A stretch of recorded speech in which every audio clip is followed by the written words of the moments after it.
Today we learn the chapter 1 Living World of Biology. In this chapter, some part is removed which is not given in new NCERT जो नई NCERT में नहीं है पर वो पुरानी NCERT में था। जो एक्सपेक्टेड क्वेश्चन है उसके कि वो नीट में आ सकता है वो पार्ट, तो वो हो सकता है कि वो नीट में आए, इसलिए उसकी वीडियो अपन बाद में अलग से देख लेंगे। तो इस वीडियो में हम द लिविंग वर्ल्ड पूरा चैप्टर कंप्लीट करेंगे। इसको कुछ पार्ट्स में रखेंगे जिससे चैप्टर आसानी से कंप्लीट हो जाए। सो chapter 1 the living world. How is wonderful is the living world, the wide range of the living type is amazing. इसका मतलब है कि जो लिविंग वर्ल्ड है वो बहुत बड़ा है और इसमें बहुत तरह की स्पीशीज़ रहती है। The extraordinary habitat in which we find living organism, हमने ऐसी बहुत सारी जगहें देखी है जिसमें अलग अलग तरह के ऑर्गेनिज्म रहते हैं। जैसे पोलार बियर आइस केप्स के पास रहते हैं, वैसे ही इक्वेटर पे जो अलग इंसेक्ट्स रहते हैं, पर यह पॉसिबल नहीं है कि पोलर बियर जो आइस में रहते हैं, एंटार्क्टिका जो कॉन्टिनेंट है वहाँ पे जो आइस है उस पर रहते हैं, वो पोलर बियर यहाँ पे इक्वेटर पे सर्वाइव करे, इसलिए सबका हैबिटाट अलग अलग है। और वो रह सकते हैं कोल्ड माउंटेन पे, जैसे अभी जो अंटार्कटिका में पोलर बियर है, डेसिडियस फॉरेस्ट में, जैसे कि वहाँ पे स्नेक पाया जा सकता है और लायन पाया जा सकता है और अदर इंसेक्ट स्पीशीज़ ऑर्गेनिज्म पाए जा सकते हैं। ओशन से फिश पाई जा सकती है, ऑक्टोपस है और शार्क है, ब्लू व्हेल है, ऐसे बहुत सारी फिशेस हो सकती है। फ्रेश वाटर है, फ्रेश वाटर लेक्स में फिशेस पाई जा सकती है। डेजर्ट में कैमल है और कैक्टस है, ऐसे प्लांट्स भी पाए जा सकते हैं। हॉट स्प्रिंग में एक बैक्टीरिया है जो क्लास 11th के आगे चल के सेल चैप्टर में दे रखा है, वो भी है। और चैप्टर नंबर 2 में जो किंगडम क्लासिफिकेशन है उसमें भी दे रखा है किंगडम मोनेरा, उसमें है कार्की बैक्टीरिया। वो बैक्टीरिया जो है वो रहता है हॉट स्प्रिंग्स में। फिर है ये जो सब चीज़ें ये हमें मतलब अपन इसको देख के हक्का बक्का रह जाते हैं जो अपन कुछ बोल नहीं सकते। The beauty of galloping horse, जब हॉर्स तेज दौड़ता है उसके चारों पैर ऊपर हो जाते हैं, उस कंडीशन को बोलते हैं गैलोपिंग हॉर्स। माइग्रेटिंग बर्ड, जो बर्ड इधर से उधर जाती है। वैली ऑफ फ्लावर, जैसे गार्डन हो जाता है फ्लावर का। अटैकिंग शार्क, जो शार्क अटैक कर रही है अलग अलग स्पीशीज़ पे ओशंस के अंदर। इवोक्स अवे, ये सब हमें डीप सेंस ऑफ वंडर, ये हमें खुशियों में डाल देता है, मतलब एक वंडर में डाल देता है हमें। द इकोलॉजिकल कन्फ्लिक्ट, जैसे शेर की कन्फ्लिक्ट। इकोलॉजिकल कन्फ्लिक्ट मतलब स्पीशीज़ लेवल पे, पॉपुलेशन लेवल पे। जैसे सबसे पहले होता है ऑर्गेनिज्म से बनती है पॉपुलेशन, पॉपुलेशन से बनती है कम्युनिटी और कम्युनिटी से बनता है बायोम, है ना। तो इस तरह से जो इकोलॉजिकल कन्फ्लिक्ट है, जैसे कि शेर की, हिरण की। Cooperation among members of population, जैसे जो एक ही पॉपुलेशन है, मतलब पॉपुलेशन क्या होता है, जो एक ही स्पीशीज़ के लोग रहते हैं ना उसको पॉपुलेशन बोलते हैं। जैसे ह्यूमन के लिए पॉपुलेशन अलग वर्ड है और वहीं अगर अपन डॉग की पॉपुलेशन बोलेंगे तो वो अलग है। वैसे ही जैसे ह्यूमंस कॉपरेट करके रहते हैं ना, उस चीज़ को बताया गया है। जैसे पॉपुलेशन जो कॉपरेट करके रहती है ना। And among population of community, community बता दिया अभी। और even the molecular traffic inside a cell make us deeply reflect. Molecular traffic मतलब जो सेल के अंदर माइटोकॉन्ड्रिया है, जो सेल चैप्टर अभी आएगा उसमें पढ़ेंगे हम। माइटोकॉन्ड्रिया, प्लास्टिड, क्लोरोप्लास्ट, ये सब चीज़ें ये ट्रैफिक बनाती है उसके अंदर। Inside a cell what indeed is life, इससे हमें लाइफ के बारे में क्या पता चलता है। This question is two implicit question within it, इसके अंदर दो क्वेश्चन है इस वर्ड के अंदर। The first is technical one, जो फर्स्ट है वो टेक्निकल है। And the six answer to what living is as oppose to that non living, मतलब लिविंग नॉन लिविंग से कैसे डिफरेंशिएट करेंगे। And the second is philosophical one, philosophy मतलब होता है किसी चीज़ जो फिलोसॉफिकल, जो पुराने तरीके से समझाया गया है। And six answer to what the purpose of life, हम जीते क्यों हैं, ये सब बातें। तो scientist we shall not attempt answering the second question, scientist जो है उन्होंने सेकंड क्वेश्चन का आंसर अभी तक दिया नहीं है। We will try reflect on what is living, अब हम पढ़ेंगे कि लिविंग क्या होता है। ठीक है, जो ये लिविंग वाला पार्ट है वो हटा दिया, फिर भी एक बार बता देते हैं आपको। पहले जो था उसमें पता रखा था कि हम लिविंग किस किस बेसिस पे बोलते हैं। जो इंसान ग्रोथ करता है उसको हम लिविंग नहीं बोल सकते, बस उसको उसकी कैरेक्टरिस्टिक प्रॉपर्टी बोल सकते हैं, क्योंकि जो माउंटेन है उस पर भी सैंड जो है वो जमा होकर ग्रो हो जाती है। ठीक है। फिर आपके पास जो है ये हो गया ग्रोथ। ग्रोथ को ट्विन कैरेक्टरिस्टिक्स बोलते हैं of cell number and mass, मतलब increase in mass and number of cell is the twin characteristics of growth. ठीक है, ये लाइन बहुत इंपॉर्टेंट है। इसके बाद रिप्रोडक्शन में है, तो जो रिप्रोडक्शन है उसको भी हम डिफाइनिंग प्रॉपर्टी नहीं बोल सकते, क्योंकि जो स्टेराइल कपल से वर्कर हनी बीज है वो रिप्रोड्यूस नहीं कर सकती। और एक और है जो वो ड्रोन है वो रिप्रोड्यूस नहीं कर सकता। और एक म्यूल है जो हॉर्स और डंकी के क्रॉस से बनता है। ठीक है। इसके बाद आपका आता है metabolism. The sum of chemical reaction takes place in the body is known as metabolism है। देयरफॉर हर जने के अंदर मेटाबॉलिज्म होता है, भले वो इंसेक्ट हो, वो बैक्टीरिया हो, वो ह्यूमन हो, वो कोई भी हो, सबके अंदर मेटाबॉलिज्म होता है। इसलिए metabolism is the characteristic and defining properties of human beings and the living beings. ठीक है।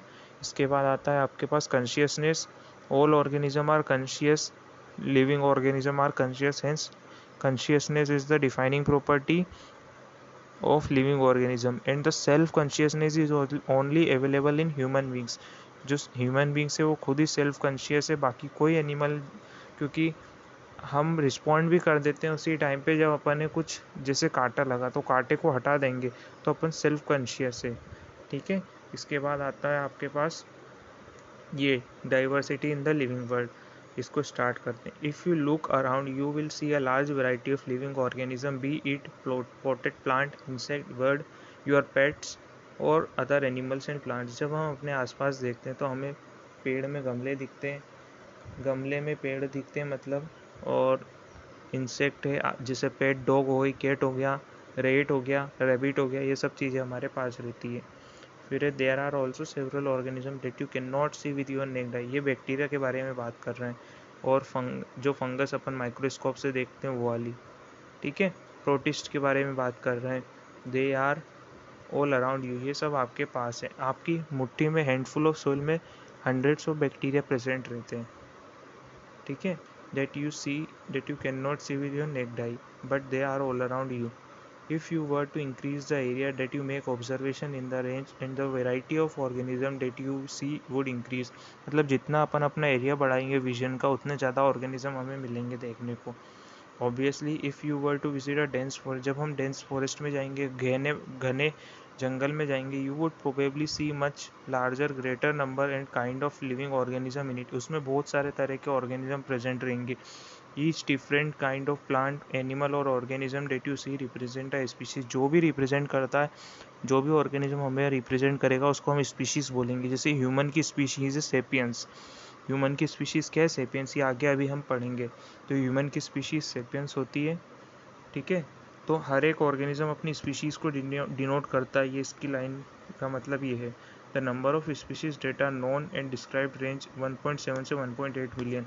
अभी तक ये ओल्ड एडिशन है बहुत, मतलब ये अभी तक रिन्यू नहीं हुआ है, इसलिए इसमें पुराना डाटा लिखा है। तो ये 1.7 से 1.8 मिलियन स्पीशीज़ अभी तक डिस्कवर हो चुकी है और अभी डिस्कवरी और चल रही है, जिसमें से एक्सटिंक्शन रेट बहुत ज़्यादा है, मतलब बहुत ज़्यादा पॉपुलेशन जो है स्पीशीज़ की वो गिरती जा रही है, मतलब हम स्पीशीज़ को लॉस्ट करते जा रहे हैं।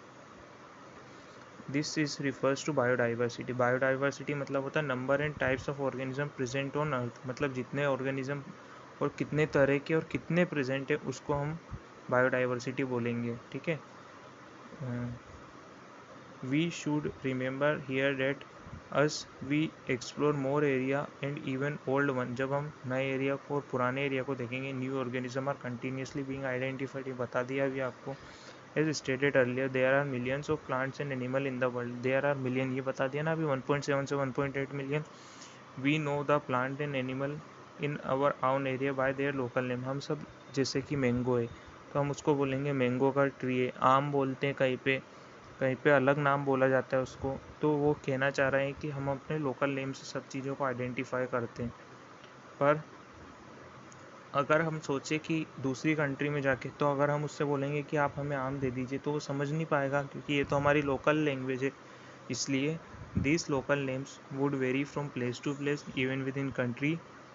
ये कंट्री भी वेरी कर सकता है। Probably you would recognise the confusion that would be created if we do not find ways and means to talk to each other. अगर हम बातें करने में मतलब इंट्रैक्शन करने में, जैसे अपन ने मैंगो लेना है तो उसके लिए अपन ने कुछ साइंटिफिक नेम रखना पड़ेगा जिससे वो रिकॉग्नाइज कर सके उसे। तो इसलिए probably you would recognise confusion that would be created if you did not find ways means to talk to each other to refer to organism we are talking about। जिसके बारे में बात कर रहे हैं उसके बारे में हमें साइंटिफिक नॉलेज रखनी पड़ेगी। Hence there is need to standardise, मतलब हमें अपना नॉलेज और इंक्रीज करना पड़ेगा। The naming of living organism such that particular organism is known by the same name all over the world, मतलब एक पर्टिकुलर नेम रख दिया जाए जिससे वो पूरे वर्ल्ड में उसी नेम से जाना जाए। इस प्रोसेस को बोलते हैं nomenclature. Obviously, nomenclature or naming is only possible when organism is described correctly and we know that what organism the name is attached to। मतलब हमें पता हो कि वो ऑर्गेनिज्म कैसा है। मान लो शेर है तो हमें पता होना चाहिए कि शेर ऐसा होता है, उसकी एक पूंछ होती है, 4 पैर होते हैं, तो हमें उसके कैरेक्टरिस्टिक्स पता होना चाहिए जब भी हम उसके बारे में बात कर सकते हैं। इसको आइडेंटिफिकेशन बोलते हैं।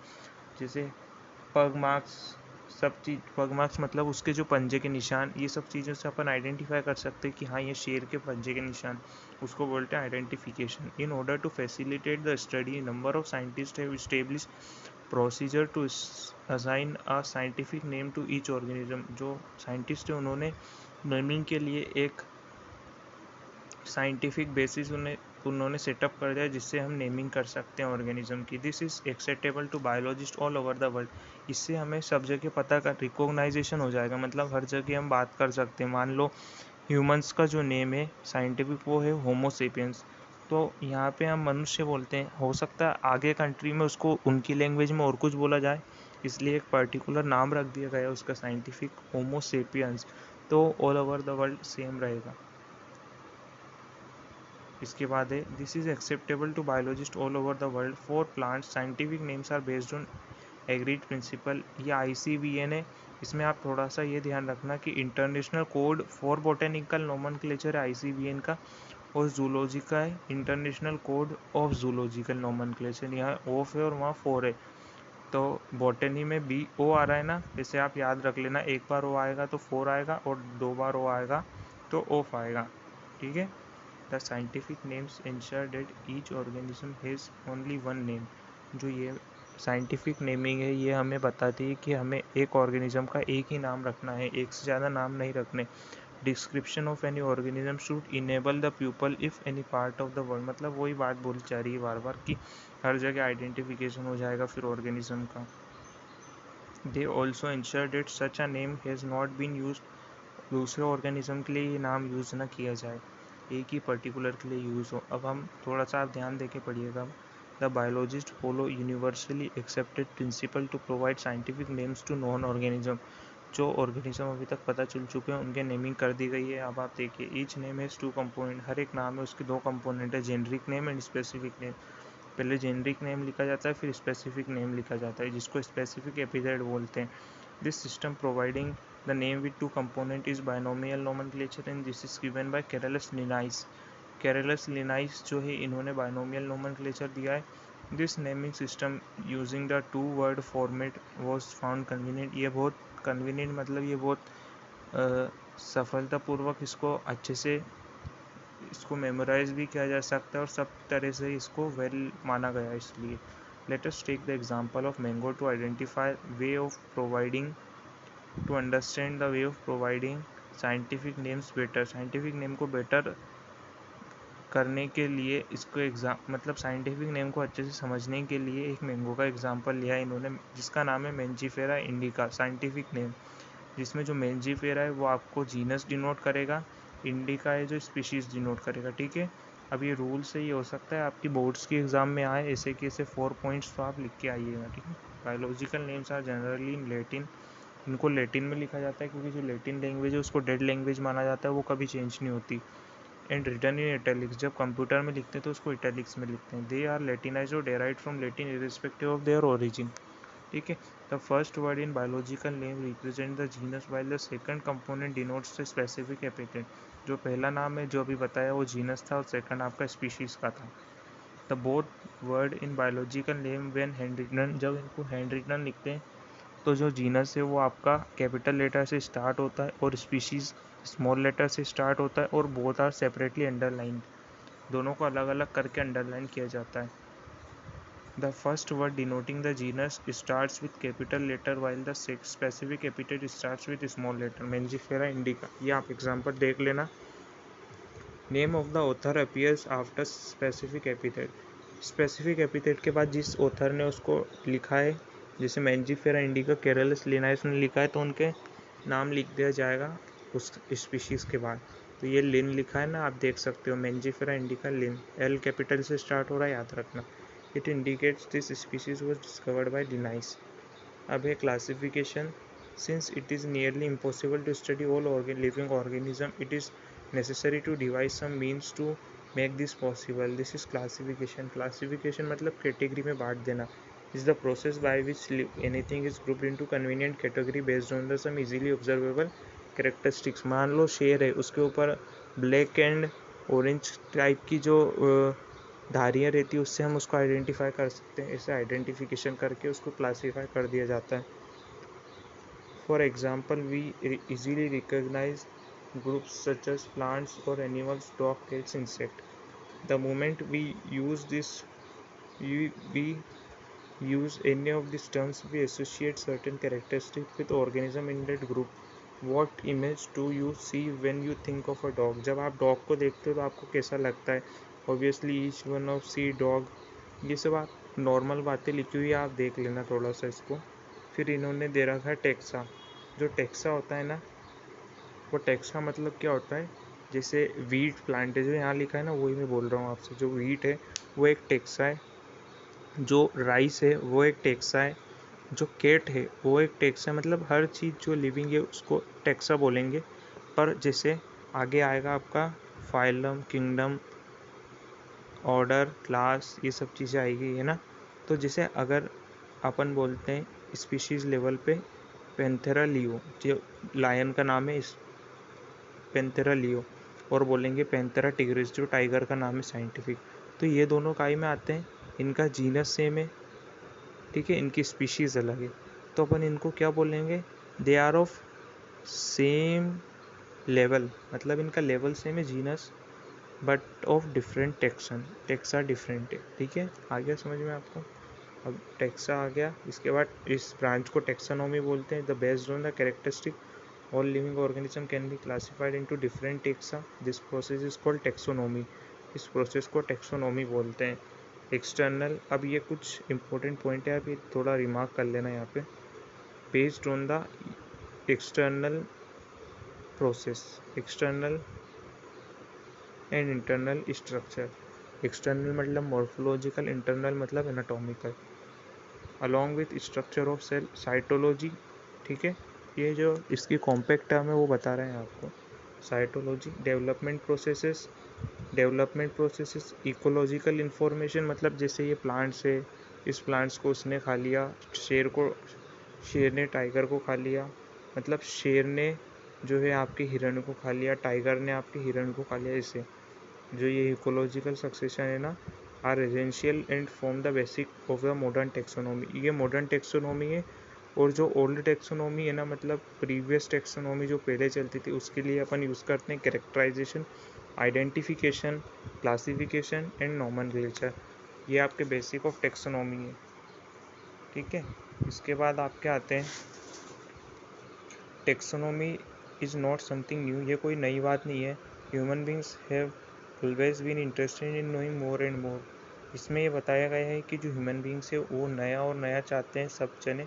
पर जो पुराने लोग थे ना, वो क्या करते थे, वो इंसेक्ट को, वो एनिमल्स को अपने मतलब के लिए यूज़ करते थे। जैसे उन्हें प्लांट से अगर कुछ फूड मिल रहा है तो वो उसको अपने यूज़ के लिए करेंगे। वो ये नहीं सोचेंगे कि इसको काटने के बाद क्या होगा, वो ये नहीं सोचते कि ऑक्सीजन की लिमिटेशन हो सकती है अगर हम पेड़ को काटेंगे। वो चाहते हैं कि अपना फ़ायदा हो, जिससे उन्हें लकड़ी से आग जलाना है तो वो पेड़ को काट देंगे।